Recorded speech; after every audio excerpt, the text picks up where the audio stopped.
1,000 coalition dreadnoughts burned in the dark, their hulls reduced to slag. They begged Earth for an armada, a fleet to blot out the stars. Instead, a single human vessel dropped from warp. A battered rust bucket, and the enemy fleet stopped dead in their tracks. Part Un. Sweat pooled at the base of Arthur's spine, cold and sticky against the rigid fabric of his uniform. He hated the command deck of the Aegis. It always smelled of recycled breath, burnt copper, and the sharp, sour tang of fear. Today the fear was so thick it coated the back of his throat like ash. He swallowed hard, trying to keep the bile down, and gripped the edge of his console. The metal was vibrating. Not the steady, reassuring hum of a healthy reactor, but the frantic, arrhythmic shudder of a failing one. Admiral Briggs stood by the primary holotable. He looked old. Arthur remembered when Briggs had been a terrifying figure, a man carved from granite and discipline. Now, the harsh emergency lighting caught the deep bags under his eyes and the tremor in his liver-spotted hands. He was leaning heavily on the table, staring at a tactical display that was almost entirely red. Millions of them. That was the conservative estimate from the sensor logs. The enemy, an endless tide of jagged, asymmetrical ships that devoured everything in their path, had broken through the outer perimeter 3 hours ago. The Outer Colony Coalition had thrown everything they had at them. 700 capital ships, 3,000 frigates, a literal wall of metal and nuclear fire. It had bought them exactly 180 minutes of existence. "Reactor 3 is down," Lewis muttered from the engineering station. His voice didn't crack. It was dead, flat, hollowed out by the sheer inevitability of what was coming. "Shields are holding at 14%. We have maybe 10 minutes before they breach the optimal firing range." Arthur rubbed his eyes. They felt like they were full of sand. He looked at the main view screen. The enemy fleet wasn't a formation. It was a plague. They moved with a chaotic, fluid motion, a massive swarm of predatory geometry blotting out the distant stars. They didn't broadcast demands. They didn't take prisoners. They just consumed. "Where is the Sol Armada?" Briggs asked. His voice was a rasp, barely audible over the warning klaxons. He didn't look up from the table. "They promised us the 7th Fleet. They promised us 50 dreadnoughts." Arthur checked the long-range comms buffer for the 100th time. Nothing. Just the endless static of jammed frequencies. Earth had received the distress signal. Earth had promised immediate deployment. That was 48 hours ago. "No signal, sir," Arthur said. He hated how his voice sounded. Thin, reedy, the voice of a dead man. Briggs finally looked up. His eyes met Arthur's, and the raw, naked desperation in them made Arthur want to look away. But he didn't. He couldn't. This was it. The end of the line.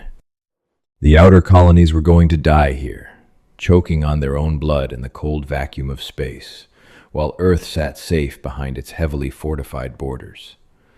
"They abandoned us," Lewis whispered. "Shut up, Lewis," Briggs snapped, a brief flash of his old fire returning. "Maintain your station." Arthur felt a hysterical laugh bubbling up in his chest.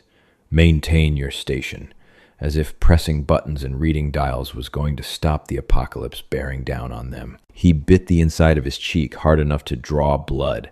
The sharp pain grounded him. Then the sensor board screamed. It wasn't a warning klaxon. It was a high-pitched, tearing sound, the audio interpretation of a massive spatial distortion. "Warp signature," Lewis yelled, suddenly animated. His hands flew across his console. "Massive energy spike. Coordinates 049er, right in the middle of the enemy vanguard." Briggs straightened up. The tremor in his hands vanished. "Identify. Is it the 7th Fleet?" Arthur's fingers slipped on his keypad.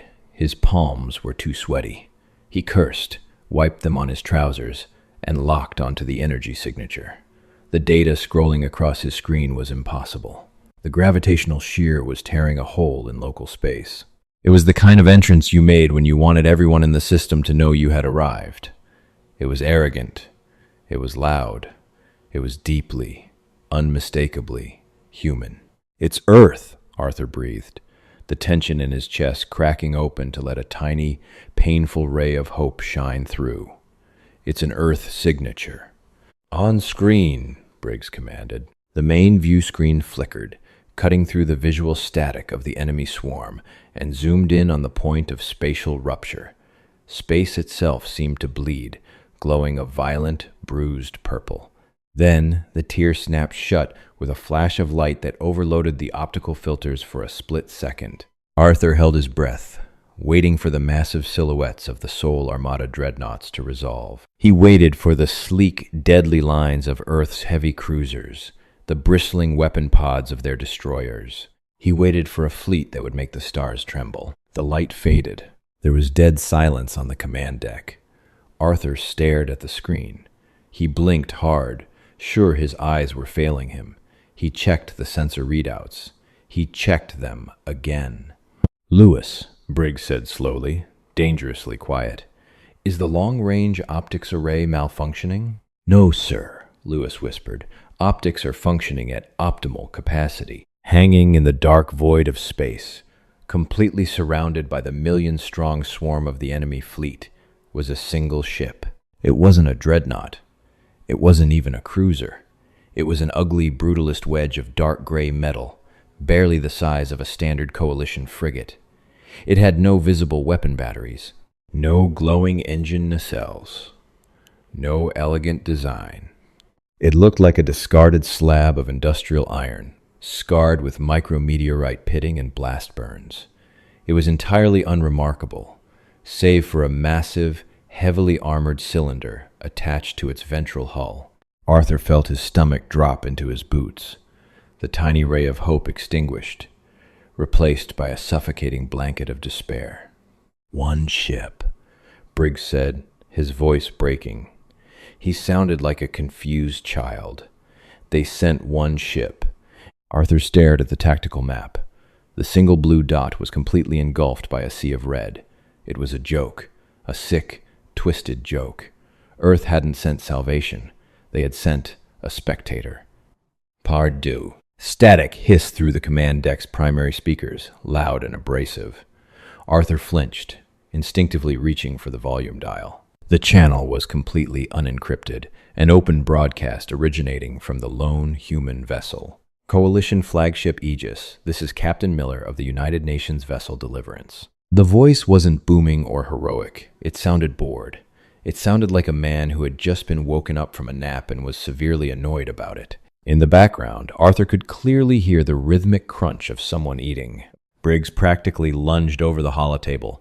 "Captain Miller, this is Admiral Briggs. Where is the rest of your fleet? The enemy vanguard numbers in the millions. We requested a full battle group." "Yeah, I read the ticket, Admiral," Miller replied. "Another crunch. Was he eating a carrot?" The brass decided a fleet was a waste of resources, retasked the 7th to the inner perimeter. Sent me instead. "Waste of resources?" Briggs choked out, his face turning an unhealthy shade of purple. "We are facing an extinction-level threat. Your single ship will be vaporized in 10 seconds. What are you supposed to do?" "My job," Miller said. The crunching stopped. The boredom in his voice shifted, dropping an octave, settling into something cold and hard. "Listen to me very carefully, Admiral. You have exactly 2 minutes to secure your blast shutters, power down all optical sensors, and divert everything you have to radiation shielding." Arthur frowned, staring at the sensor readouts of the Deliverance. "Sir," Arthur whispered, urgently pulling up a thermal scan of the human ship. "That cylinder on their hull, it's completely cold. It's absorbing ambient heat." "What are you talking about, Miller?" Briggs demanded. "We are in the middle of a war zone. If I blind my ship, we're dead." "If you don't blind your ship, Briggs, the visual feed will permanently burn out the retinas of everyone on your deck, right before the gamma wave boils the fluid in your brains," Miller stated. There was no malice in it, just a tired recitation of facts. "Close your shutters." Now, the comms channel cut out, replaced by dead air. Arthur looked at the tactical display. The enemy swarm had realized the human ship wasn't a threat. Or, at least, that's what their primitive AI assumed. The massive red wave simply continued its forward momentum, a few dozen Vanguard ships altering course slightly to swat the Deliverance out of existence. "Sir," Lewis said, his voice panicked. "The enemy is locking, targeting lasers on the human ship. They're going to fire."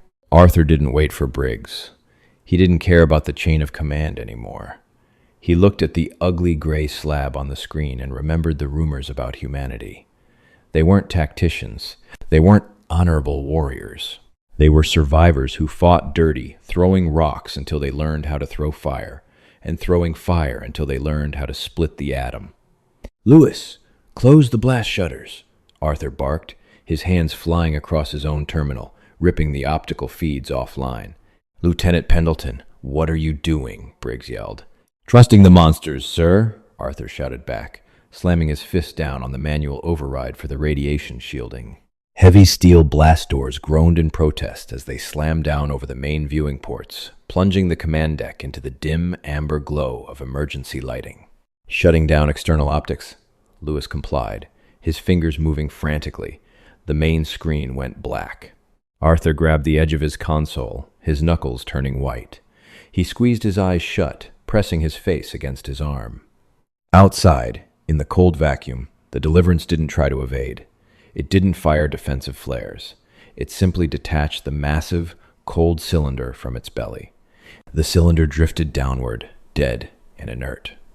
Then, the Deliverance engaged a short-range warp jump, tearing a hole in space and vanishing in a microsecond, leaving the cylinder behind in the exact center of the advancing enemy horde.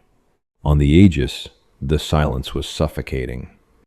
10 seconds passed. 20. "Nothing is happening," Briggs began, pushing himself off the table. Then, the universe tore itself apart. It didn't make a sound in the vacuum, but on the Aegis, the impact was physical. A massive, concussive wave of gravimetric force slammed into the flagship. Arthur was thrown backward, his shoulder cracking against the metal deck. The lights blew out, showering the room in a rain of sparks and shattered glass. The deck plates heaved, groaning like a dying animal. The smell of ozone and burning insulation flooded Arthur's nostrils, harsh and chemical. He tasted blood. He had bitten his tongue. He rolled onto his side, coughing through the thick smoke, his ears ringing with a high-pitched whine that drowned out the frantic screaming of the crew. "Damage report!" Briggs bellowed from somewhere in the dark. Arthur dragged himself back to his console, his hands slipping on shards of glass.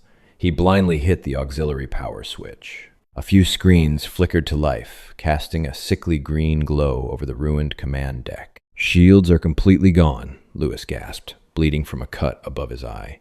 "Reactor is offline. We're running on emergency batteries." "The enemy?" Briggs demanded. "Bring the tactical map back up. Thermal only." Arthur keyed the command. The holotable hummed, projecting a static-laced image of the space around them. Arthur stared at it. His breath caught in his throat. His stomach churned, a sudden wave of severe nausea washing over him. The millions of red dots were gone. They hadn't retreated. They hadn't scattered. They were just gone. In their place, expanding outward in a perfect sphere, was a massive swirling cloud of raw thermal energy and microscopic debris. A localized nebula of vaporized metal and flash-boiled organic matter. "What did they do?" Briggs whispered, staring at the empty tactical map. The relief wasn't there. Only horror. Arthur leaned heavily against the console, wiping the blood from his mouth. He looked at the empty space where millions of ships had been just moments ago. Earth hadn't sent a fleet because a fleet was meant to fight a war. A fleet meant casualties. A fleet meant effort. Humanity didn't fight wars anymore. "They didn't send a ship, Admiral," Arthur said, his voice hollow, cynical, heavy with the terrifying reality of what their allies truly were. "They sent a pest control guy." Part draw. Dust settled like gray snow over the ruined command deck. Arthur wiped a smear of soot from his cracked terminal screen, his fingers leaving thick, greasy streaks across the glass. The Aegis was bleeding out. Somewhere deep in the ship's lower decks, a ruptured primary coolant line hissed. The sound was rhythmic and wet, mimicking a dying man's final, rattling breaths. The ambient temperature was already plummeting, the life support systems failing to compensate for the massive power drain.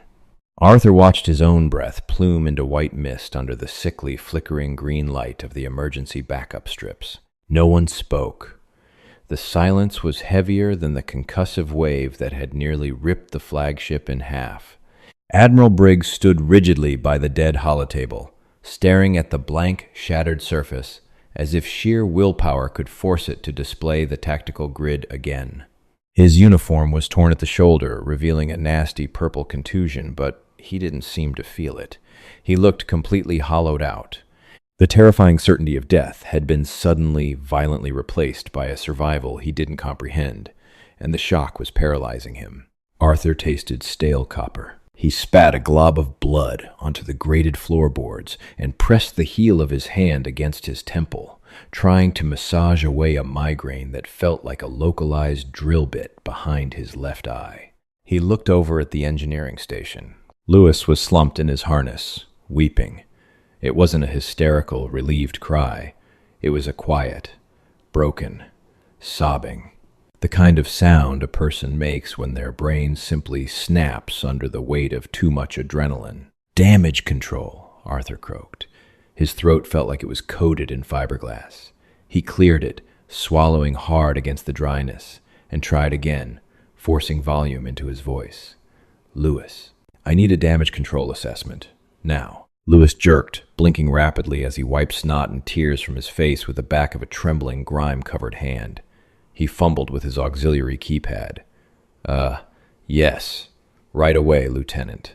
Keys clacked, loud and abrasive in the quiet room. Hull integrity is compromised on decks 4 through 9. Microfractures across the port side armor plating. The EMP cascade blew out 70% of our relay nodes. We have no primary sublight engines.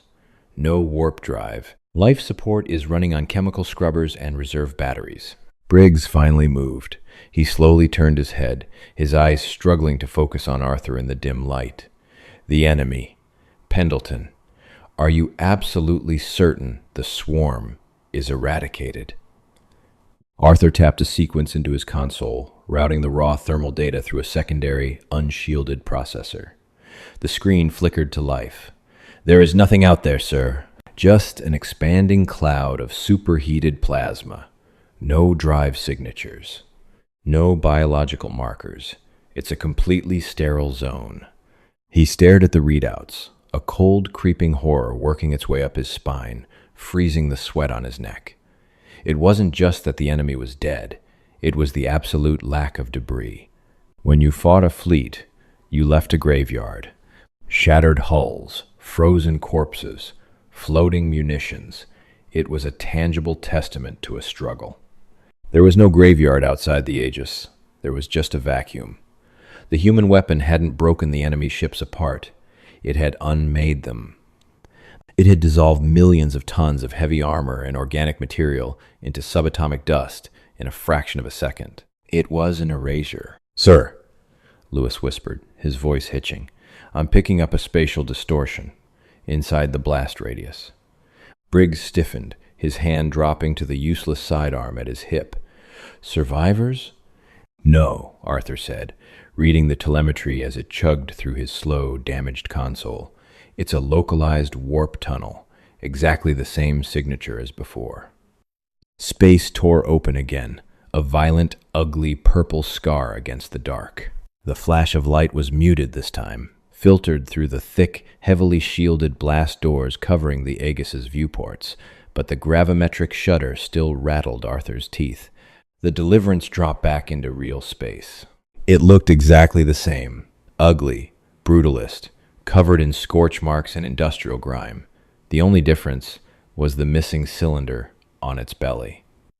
It drifted lazily through the expanding cloud of vaporized enemy fleet, completely unbothered by the residual thermal radiation that was currently frying the Aegis's external sensors. Static hissed through the comms. "Coalition flagship. This is Deliverance. You guys still breathing over there?" Captain Miller's voice. Still bored, still utterly detached. There was a faint sound in the background, the high-pitched hum of a coffee grinder. Briggs grabbed the comms receiver, his knuckles white. He was shaking now, not with fear, but with a sudden, uncontrollable rage. Miller, what in God's name did you just deploy in this sector? Class 4 localized singularity charge, Miller replied, the grinding sound stopping. A moment later, the distinct pouring of liquid echoed over the open channel. Standard pest control ordnance. Burns a temporary hole in normal space-time, swallows everything within a 10,000-kilometer radius, then pinches off. Clean, efficient, no messy cleanup. Arthur felt his stomach heave. A singularity charge. They had dropped a miniature black hole into the middle of a massive fleet, let it eat them alive, and then collapsed it. And Miller called it standard pest control. You completely stripped our shields, Briggs roared, spit flying from his lips. The gravitational shear nearly tore my flagship apart. We are dead in the water, drifting without primary engines or life support. Yeah, sorry about that, Miller said. He didn't sound sorry. He sounded like a man apologizing for stepping on a bug. We modeled the blast radius based on your vessel's optimal shield capacity. Guess your maintenance crews have been slacking on reactor efficiency. Anyway, my orders are to secure the sector and provide roadside assistance if necessary. Roadside assistance, Arthur muttered to himself, shaking his head. He looked down at his hands. They were trembling. He gripped the edge of the console, trying to force the muscles to still. He was a career military officer. He had trained for years to understand tactics, strategy, and the honorable rules of engagement. He was completely unequipped to deal with a species that viewed a galactic extinction event as an extermination job. We are deploying a boarding tether, Miller continued. I'm coming over with a technician to patch your reactor. Don't shoot at us. Or do. It really doesn't matter. Our point defense will just melt your turrets anyway. Miller out. The channel went dead. Arthur looked at Briggs. The Admiral was staring at the comms receiver in his hand as if it had just grown fangs. The command deck was silent again, save for the dripping coolant and the ragged breathing of terrified men. They had survived. The outer colonies were safe, but Arthur had never felt so utterly, deeply afraid. Part 4. Heavy, metallic impacts vibrated through the deck plating beneath Arthur's boots. The human ship hadn't bothered with standard docking protocols or magnetic alignment. They had simply fired a massive, physical boarding tube across the void, slamming it into the Aegis's secondary starboard airlock with enough force to dent the outer hull. It was crude, violent, and highly effective, exactly like their weaponry. Lieutenant Pendleton, Briggs said. His voice was a flat, lifeless monotone. He was meticulously straightening his torn uniform jacket, an absurd gesture of military pride in a room that smelled of burnt plastic and voided bowels. Accompany me to the airlock. We will receive our allies. Arthur didn't salute. He just nodded, his throat too tight to speak. He pushed himself away from his console, his legs feeling like they were made of lead.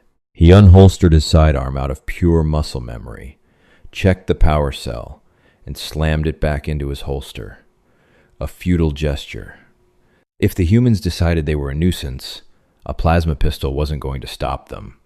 The corridors of the Aegis were a nightmare. Emergency lights cast long, distorted shadows across the bulkheads. Crew members were huddled in the intersections, wrapped in thermal blankets, staring blankly at the walls. Medical personnel rushed past, their boots slipping in pools of blood and spilled engine coolant. The air was getting thicker, warmer, tinged with the sour stench of hundreds of terrified, sweating bodies locked in a sealed metal tube. They reached the secondary airlock just as the massive inner door began to cycle. The heavy locking bolts ground against their housings, screaming in protest as the human override codes forced them open. Arthur stepped slightly in front of Briggs, a protective instinct he couldn't quite suppress. He rested his hand on the butt of his pistol, his heart hammering against his ribs. He expected soldiers. He expected towering, heavily armored shock troops carrying weapons that could level cities. He expected conquerors. The pressure seal broke with a sharp pneumatic hiss, venting a cloud of freezing vapor into the corridor. Two figures stepped through the fog. Arthur blinked, his brain struggling to process the visual information. Captain Miller wasn't wearing power armor. He was wearing a faded blue jumpsuit made of some cheap, synthetic fabric. It was stained with grease around the knees and elbows. He had a scruffy, uneven beard, and his hair was shoved haphazardly under a stained baseball cap that bore the faded logo of a fictional sports team. In his left hand, he held a battered, oversized thermal mug. He took a sip, sighed, and looked around the ruined corridor with mild distaste. Behind him stood a woman. She was wearing similar overalls, though hers were slightly cleaner. She was chewing gum, her jaw moving in a steady, rhythmic motion. She was carrying a massive, heavy-looking toolbox over one shoulder, completely unbothered by the weight. "Admiral Briggs, I assume?" Miller asked, taking another sip from his mug. The smell of rich, dark roast coffee drifted into the corridor, sharp and alien against the stench of death and sweat. Briggs drew himself up to his full height, his face pale. "I am Admiral Briggs, commander of the Coalition Vanguard, and you are." "Captain Miller. Deliverance." "Yeah, we did the introductions over the radio," Miller interrupted, waving a dismissive hand. He turned to the woman behind him. "Hayes, head down to their main engineering bay. See if you can jumpstart their primary fusion coil. Use the heavy-duty bypass cables. Their wiring looks like garbage." Hayes popped a bubble with her gum. "Sure thing, boss. Try not to start a diplomatic incident while I'm gone." She didn't salute. She just shifted the toolbox and walked past Arthur and Briggs, her heavy boots clanking against the deck plates, entirely ignoring the heavily armed Coalition security detail standing nervously down the hall. Arthur watched her go, stunned. He looked back at Miller. The human was leaning against the bulkhead, tapping a sequence into a battered data pad. "You," Briggs started, his voice shaking with a mix of indignation and sheer disbelief. "You sent a mechanic?" Miller didn't look up from his screen. "You have a busted reactor, Admiral. Mechanics fix reactors. You want a priest? I think we have a chaplain back on Earth, but he charges travel expenses." "You annihilated an extinction-level threat with a single bomb," Briggs yelled, finally snapping. "You tore a hole in the fabric of reality. You possess technology that makes the Coalition look like children playing with sticks. And you sent a single, rusted ship manned by a plumber?" Miller finally stopped tapping. He lowered the datapad and looked at Briggs. The boredom vanished from his eyes, replaced by something cold, ancient, and deeply terrifying. It was the look of a predator assessing a very noisy, very small animal. "Listen to me, Admiral," Miller said, his voice dropping to a low, quiet rasp that carried perfectly in the silent corridor. "Earth doesn't fight wars anymore. We grew out of it. We realized that dropping fleets and glassing planets was a waste of time, money, and good steel. We built weapons that make war obsolete, weapons that are so horrific, so fundamentally broken, that using them is a bureaucratic headache." Miller took a slow step forward. Arthur instinctively tightened his grip on his sidearm, but he couldn't move. He felt paralyzed by the sheer, crushing weight of the human's presence. "We didn't send an armada because we don't care enough about this sector to mobilize one," Miller continued, taking another sip of his coffee. "We sent me because I drew the short straw on the deployment roster this month. You called exterminators, Briggs. I showed up, I sprayed the nest, and now my mechanic is going to fix your broken plumbing so I can go home and finish my nap." Miller turned away, looking down the corridor toward the bridge. "Now, if you'll excuse me, I need to plug into your nav computer and download the telemetry data for my after-action report. The bureaucrats get cranky if I don't file my paperwork in triplicate." He walked away, leaving Arthur and Briggs standing in the cold, dim light. Arthur slowly removed his hand from his pistol. His hands were sweating again. He looked at Briggs, watching the realization dawn on the older man's face. The Coalition hadn't gained an ally today. They hadn't been saved. They had simply been reminded of their place in the universe. They were alive, but only because humanity couldn't be bothered to let them die. If this gritty look into humanity's dark arsenal kept you on the edge of your seat, hit that like button, share it with your sci-fi loving friends, and subscribe to the channel for more raw, relentless HFY stories. Your support fuels the forge, and we've got plenty more brutal tales from the dark corners of the galaxy coming your way. Don't miss out. Subscribe now and join the fleet.